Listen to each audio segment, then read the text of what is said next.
So, Natalia, let's move on and talk about the relationship between estrogen and anxiety in women.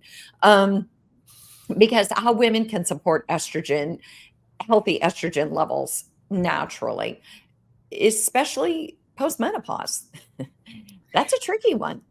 It absolutely is. And the topic of estrogen and what's normal is another big one in medicine where not everyone agrees. There's kind of like cortisol has a very specific rhythm throughout the day and it should change significantly. Estrogen should change significantly throughout the month. It spikes right before we get our periods. It is low during the period and starts to go up afterward, accounting for why we feel so much better um, right after the period ends and going into the luteal phase. And then, so that's for people who are women who are still menstruating. So checking estrogen levels at a particular time of month and knowing when you check them is important. So monitoring your cycle is very helpful in finding out if your values are actually normal.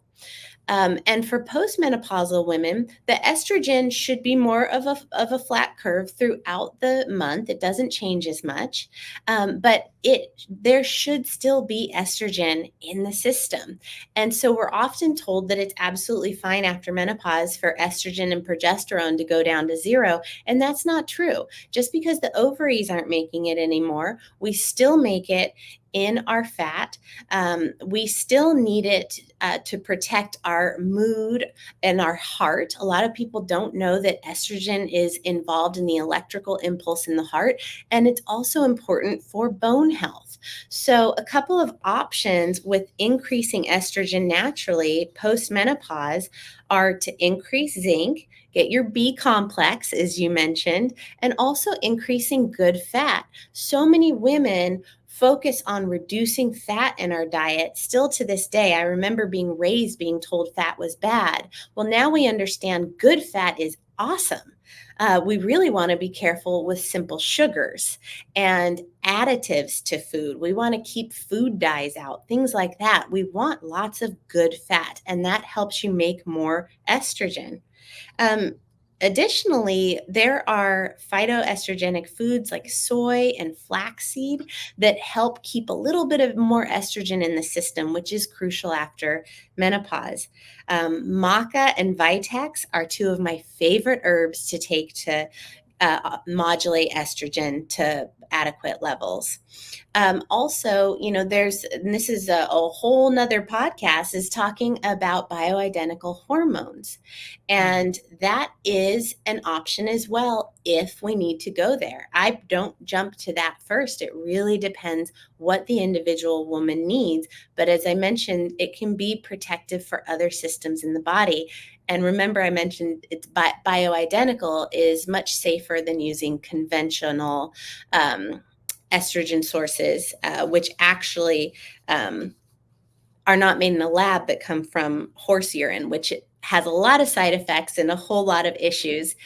So that's why if we are going to consider estrogen, we want to consider bioidenticals. But I love all of the phytoestrogens and supports that I mentioned before that first.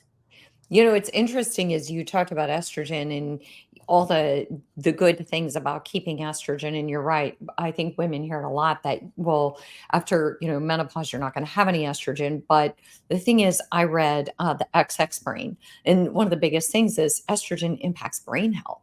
And so where women are so compromised post-menopause is if there's no estrogen, there's not a lot of protective barrier for the brain. Estrogen is good. And so I feel like we are, as our world changes and we latch onto different things and different things become quote in vogue, we learn more and more. But am I right about estrogen in the brain? You are absolutely right, Angie. So, estrogen actually affects the amount of GABA and glutamate in the brain, which affects the serotonin levels, and it increases the receptor density for serotonin in the brain. So, estrogen continues to be important for the rest of our lives in our brains. Absolutely.